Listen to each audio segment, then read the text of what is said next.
Welcome to story time. Would you kill for a fence? Cowboys and the New Frontier. You come out of the drought years with a horse that limps on cold mornings and a hat that holds the shape of every bad season, but the sky still breaks open for you at dawn. The prairie makes a long promise that your heart is bored of believing and still believes anyway. But before we begin, let's pause while you get comfortable. Fluff your pillow, pull those blankets up tight, and settle into your favorite spot.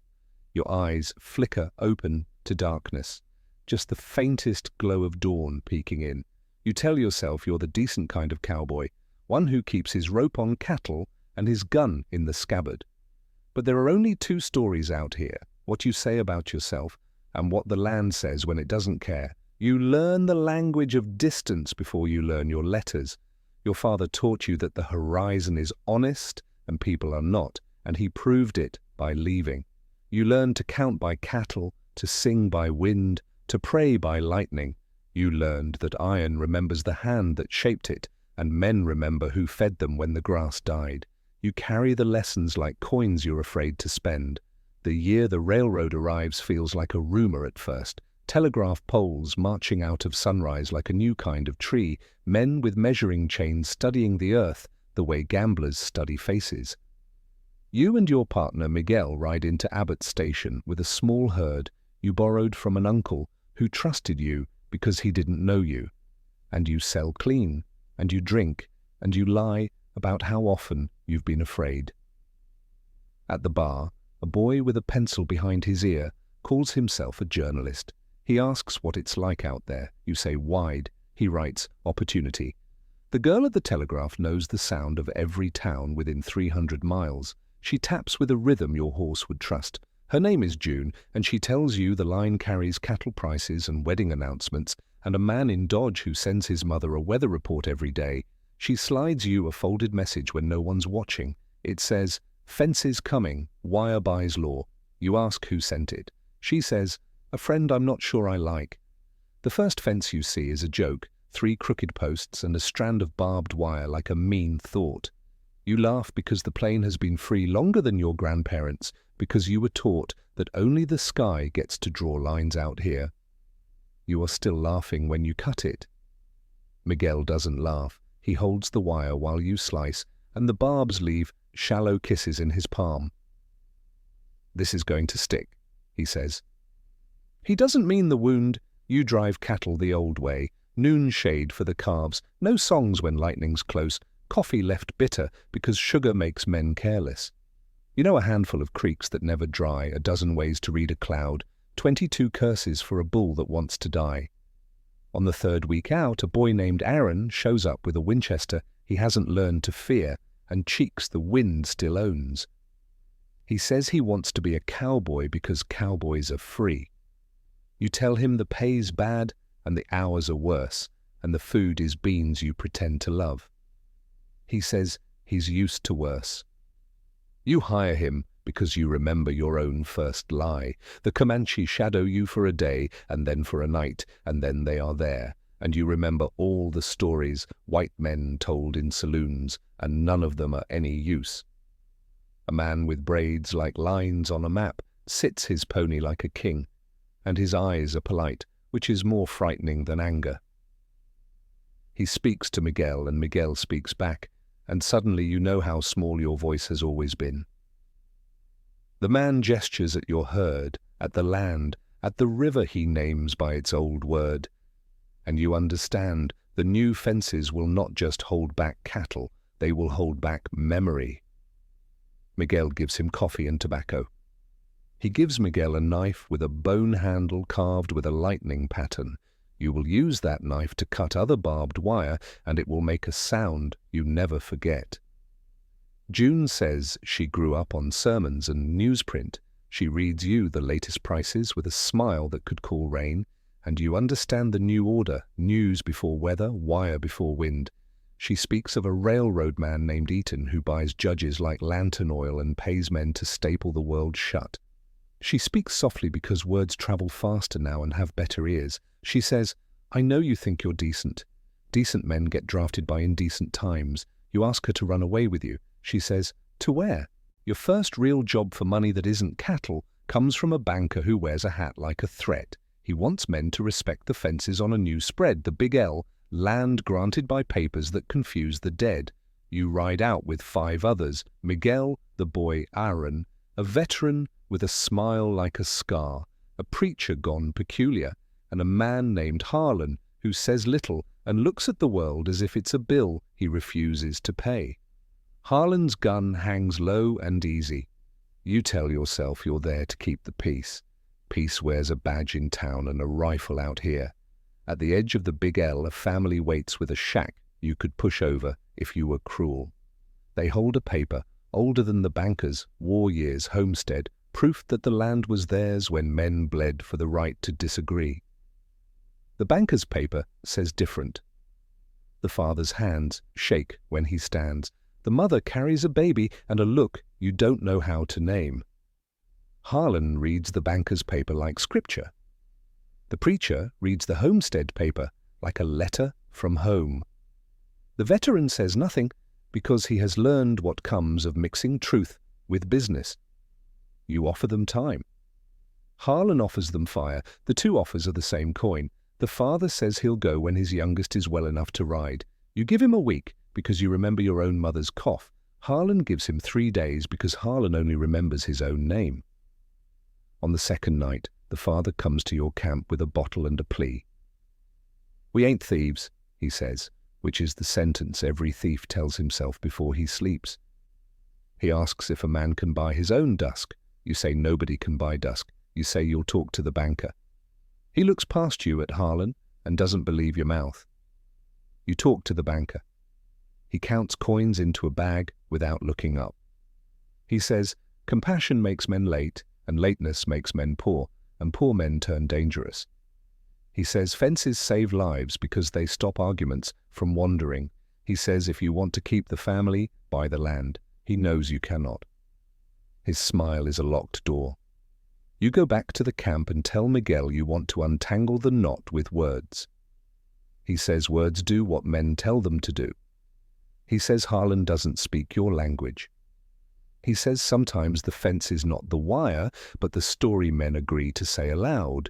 The boy Aaron asks if he should keep watch. You tell him yes, because the only way to keep children is to give them rules. At dawn, Harlan walks to the shack with a can of kerosene, and you stand in his way without drawing your gun because that's how you were raised. He says move, and you hear in it everything the country has decided about itself. You say no, and it is the littlest word that ever felt like a war. The veteran watches you, and the preacher prays like a man counting. What happens next will sit with you forever. It will sit at the foot of your bed when you're old. It will eat your breakfast with you. It will watch your children's children and decide whether you deserve them. Harlan takes one more step, and the veteran takes 2, and suddenly the preacher is between you with his crazy little Bible, and Harlan laughs and says something soft about Jesus liking honest work. The father, thin, shaking, comes out with a shotgun he probably doesn't know how to fire. The mother is behind him, the baby tucked under her chin.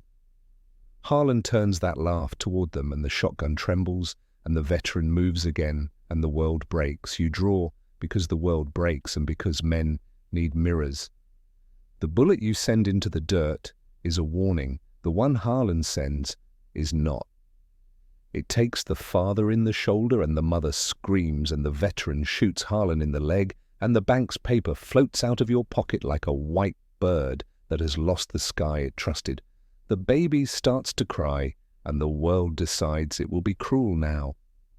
You step forward and knock the can from Harlan's hand, and you say a word you haven't said since you were 6, a word with tears inside it, and then nothing happens for a long time, because breathing takes all the space time has. When it ends, the house is still standing. Harlan isn't. The veteran ties a belt around Harlan's thigh to keep him in the world. You remember a rule: a man who helps a man he hates can still look in a mirror. The father's bleeding slows. The mother stops yelling. Words meant for ghosts. You send Aaron to the nearest doctor on the second best horse, because boys should ride away from blood when they can. Miguel stands beside the mother, holds the baby with hands that know cattle and kindness, and hums a tune from a country that doesn't write down its songs. The preacher closes his little Bible and for once doesn't say a thing. In the silence, you hear a fence go up somewhere you can't see. There will be consequences. The banker will write letters with your name too near the word insubordination. Harlan will heal with a limp and a story that makes him right. Men who never met you will decide what you did and why. June will wire you the gist before the mail brings the lies. Big L calls you traitor. Wire men coming. Keep your head low. You will not keep your head low because your head has learned where it belongs. For a week, you stand guard at a house you were paid to burn. You fix the door, you chop wood, you pretend this is penance when it is only delay. You wake each morning in the sound of roosting doves and make coffee strong enough to argue with God. When the doctor arrives, Aaron rides beside him like a boy who has learned the shape of fear and found it fits. The father will live. The mother will never forgive the way a bullet rewrites a family. Harlan wakes each day hating the word mercy. You wake each day practicing it like a man carrying water in his hands. June comes out on the fourth day because some lives can't watch from a window. She brings biscuit and a look that says, "You are not as brave as you think." She tells you Eton has hired men who like fire. She tells you the judges have learned the new prices. She tells you the paper boy in Abbott's wrote your name. Next to Cowboy turns on his own because scandal sells. She reads you the line, and your name sounds like it belongs to someone you might not shake hands with. Miguel says you could leave, take the herd south, cross a river to a place where the wire hasn't learned all the words. June asks, "And leave whom?" Her eyes are not cruel, and that is worse. She says the new frontier isn't a line on a map, it's a habit. It's what men do with each other when they think nobody is watching. They built a telegraph, she says. I'm watching. The men arrive at dawn on the seventh day with kerosene and badges that lock the sun out of a room. They're careful, the way snakes are careful. They call you by your first name as if they invented it. Eton is not among them because he doesn't need to be. His hat arrives without his head, and the job gets done. They say the family did not file some extra paper by some recently invented date. They say you must uphold order. They say the preacher's Bible is not documentation. They say burn it and go home. You shake your head because you prefer to keep the parts of your soul in the same barn. They nod because they have seen this mistake before. Harlan, pale and shaken but upright, says your name like a friend would if friendship were a weapon. The veteran stares at the ground as if it will write an answer in hoofprints. Miguel says a small prayer in Spanish, and the wind takes it and hides it. Aaron stands too close to you because boys do that when they think men make them safe. The first torch goes up, and you knock it down with a shovel. Fire splashes like a curse, catches a shed, and the house becomes a sentence you can't unsay. You get the child out and the father, and you go back for the papers because men who die without papers lose twice. Harlan grabs your arm and you twist free, and the two of you fall into a truth you have been falling into since you were born. Out here, decency is just a word until it bleeds. The fire does what fire always does. When it's finished, the house is a sketch of a memory. The men ride off, pleased with their day, and the women of the town will cluck, and the banker will smile, and the judge will sleep, and the preacher will decide God is a weather we misunderstand, and you will count the breaths between now and the next thing you have to break in order to feel whole. You leave because leaving is the only honest verb you have left. You follow the telegraph line west, not because it knows where it's going, but because it will tell June you're alive. You cross a land that looks healthy and hungry at once, You sleep under a sky that forgives nothing and forgets less. You drink from a creek that remembers buffalo. You ride over bones you pretend are rock. In a railroad town named for a senator who never saw it, you meet a Pinkerton with a mustache that could sign its own warrants. He wants men like you to ride for men like Eaton and look like Law. He mentions pay you haven't seen since you learned the cost of being right. He says you could buy a piece of land and fence it and build a house that won't burn because you will own the men who would light the match. He says a lot. You say little and sleep on the idea like a man sharing a bed with a stranger. A month later, you are back on the trail with a job you don't have to lie about, pushing a herd to a railhead because people somewhere else crave beef like penance. The trail hands are hard and simple, the kind who don't ask you about politics because the weather already took their opinion. One night, you and Miguel sit on your saddles and pretend they are chairs. He says, "When my father came north, he thought a country was a promise. Now I think it's a bargain." You look at the sky, stars busy with their old chores, and you say, "Bargains make men late." He says, "And lateness makes men poor." You both laugh like men who have found a way to be friends around a wound. You see June again at a telegraph station where the paint peels like a sunburn. She shows you a message from Abbott's. Family resettled. Boy runs fast. Banker richer. Harlan limps. Paper says justice done. She adds, the paper is for wrapping fish. You say you are tired of pretending. She says pretending is how cities get built. She takes your hand, then lets it go, then takes it again, as if measuring the distance between bravery and wisdom. You kiss her because words are late, and you are both tired of delay. The new frontier is not new as much as it is confident. Oil shows up like a confession, and men set it on fire and call it wealth. Towns appear overnight, flicker, vanish. Barrooms learn new names for the same old thirst. Judges learn to look busy while they wait for telegrams that tell them what justice costs today. The railroad grows a spine of steel across the country, and the country learns to bow. You take a job that isn't a job, guiding a group of black families who left a place that spelled their names wrong toward a place that might not. They ride wagons with wheels that complain. They sing when the nights go long. They teach you a hymn that says, "The Lord will make a way somehow," and you believe them because they sound like weather. You see a lynch tree on a ridge and cut it down because a tree that has learned that job doesn't deserve the sky. You understand there are fences no wire can fix. When the blizzard finally comes, it proves you were right to keep the old coat. The sky goes white like a lie. Cattle die with their faces turned east, as if sunrise were a barn. You find a family huddled in a dugout home that isn't, and you bring them into your camp and feed them because a bowl doesn't ask for paperwork. Miguel sings to the smallest girl, and the storm listens enough to weaken. In the morning, you find two calves that decided to be alive. You name one Mercy and try not to make a theology out of it. Spring drags its feet like a teenager.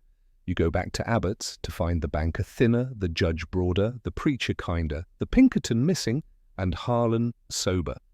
Harlan says the Big L will pay you double to do what you refused to do last time.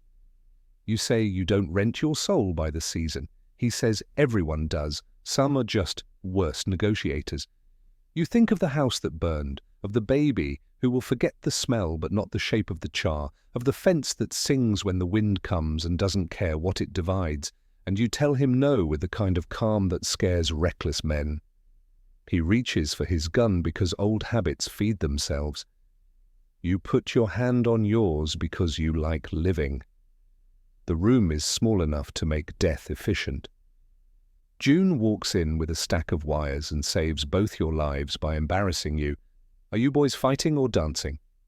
Harlan laughs and says something vulgar, and leaves before his pride costs him blood. June looks at you like a teacher. You shrug like a bad student. She kisses you like a woman who has decided the world won't end today. You marry in a way the town pretends not to notice, because everyone owes you at least one small kindness. The preacher says the right words in the wrong order, and it still works. Miguel stands up beside you and cries like he's cutting onions. Aaron, taller now, ties tin cans to your wagon, and you let him because boys should get to make noise while the world is still listening. June promises to keep watch on the wires, and you promise to come home when the work lets you. Work laughs because it knows where you sleep. You buy 40 acres of what used to be forever. You set posts. You unroll wire with hands that remember the first cut. You cry a little when the last twist secures the last corner, because you are both betraying and being betrayed. You brand your calves with a mark that means you and June, and the baby you want, and the dog that already thinks he has a job. When the sun goes down, you stand under the new fence and listen to the wind play it like a harp with a grudge. Men ride by and tip hats and pretend it is all normal. A woman from town brings a pie and advice. The banker sends a bill. The judge sends a pamphlet about neighborliness. The Comanche come at dusk with silence and look at your fence, and then at you, and then at the sky, and then they ride away without a word, because some verdicts require none. You think of the man with braids like lines on a map, and you say a thank you into the air, the kind that is mostly apology. When trouble comes again, and of course it does, it has your name and Harlan's and a corner of fence you placed too near a spring. He says the water is his because the big L paper says so. You say the spring was here before any paper and the water isn't a cattle brand. He grins like a cut. The law lets him use the grin. You go to court where the judge is awake enough to be dangerous and the banker wears a new tie made of someone else's week. June sits behind you with her hands in her lap and her shoulders squared, and when the trial ends, you're poorer by the exact amount it costs to feel consistent. The night after the verdict, boys from the Big L cut your wire and poison your dog and set your barn on fire because the court was too slow. You don't sleep, you don't shoot anyone. You rebuild the barn because building is the country you want to live in. Aaron comes with two friends who learn to shoot from circumstances. Miguel comes with a ham and a proverb. The preacher brings water and keeps saying you can't own springs. June brings nails and sarcasm. The town brings opinions. You start again because starting is what your bones understand. You write a letter you never send to the father whose shoulder Harlan broke. You say, I am sorry for what this country does when nobody's looking. I am sorry for the fences that keep the wrong things apart and fail to keep the right things together. You say, I thought decency could be a job. Maybe it's only a practice. You fold the letter into your Bible because the preacher lent you his, and it turns out paper can be sacred without laws. Years pass. The telegraph learns to carry jokes. The railroad learns to apologize with discounts. The oil field learns to speak in fires men gather around like churches.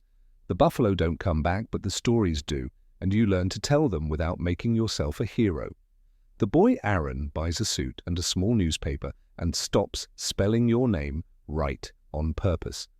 Miguel marries a woman who will outlive him by 3 decades and smile at you at your wife's funeral with the gentlest cruelty love allows. The veteran grows a garden that feeds the town in lean years because he learned one good thing from war and decided to farm it. June grows older in a way that makes time feel like a favor.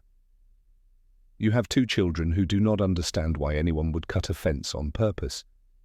You teach them anyway. Here is the knife, here is the wire, here is the wind, here is the song it makes, here is the blood you will not let it take. You tell them the names the land had before yours. You tell them the story the banker tried to buy. You tell them why the spring tastes like forgiveness. Once, long after Harlan has died of something ordinary, you see a boy cutting a fence with a look on his face you recognize. He says the water beyond the wire belongs to everyone. You say you agree, and that agreement is not protection. You teach him where to stand when men arrive.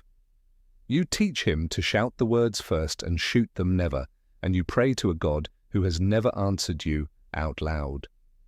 The boy rides away and you stay, and the wind plays the fence, and you give it a melody. In the end, if this is an end, you stand by the spring at dusk while June hums inside the house, and your daughter plats her hair, and your son loses at cards with Miguel, and the dog you named Mercy sleeps with his nose on your boot. The sky folds itself down to the size of your land, and the stars come with their old, rude honesty, and you breathe like a man who has been running and found the right porch. You think of the first wire you cut, and the last one you strung, and the many you would cut and string again. You think of all the men who taught you to confuse survival with justice, and the few who helped you learn the difference, and you forgive the young version of yourself who thought a good man could stay clean. Would you kill for a fence? You didn't. Would you die for a spring? You almost did. Would you change your story if you could? You already do. Every morning you hitch the gate with a knot that doesn't bite. Every time you hand a stranger a cup of cold water without asking who wrote his papers. Every night you stand quiet enough to hear the wind try to play a hymn on wire and then hum it the rest of the way. The Old West never ends. It only learns new verbs. The new frontier is not the land, it's what you decide to do with it, and with each other when nobody is watching and the telegraph is asleep. Tomorrow a rider will come with work. He will say there is a job for a decent man, and the money is good and the map is worse, and you will look at June and at the fence and at the spring, and you will say yes or no with the same mouth you used to say I do, the same mouth you used to tell Harlan no, the same mouth you used to kiss your children into laughter. You will tie your bandana and cinch your saddle and check the rifle you hope not to use. You will ride out beneath an honest horizon that still refuses to tell you who you are. You will do your best to be the rumor you want your children to repeat. And if anyone asks what kind of man you were, the land will answer in its usual way, imprecise and final. Grass will bend where you lay down. A fence will hum a note you taught it. A spring will keep running, indifferent and merciful, through the fist of a country that still can't decide whether it loves its people more than its paper. You will be remembered mostly by water and wind and a woman who watched the wire for you, and maybe that's all any decent man deserves. As the shadows lengthen and the stars begin to whisper, we close the pages of this ancient tale. In the hush of night, truth rests where faith once stood strong. Sleep gently now, wrapped in the echoes of empires long gone. Until next time, when darkness falls and another lullaby of a fallen world begins.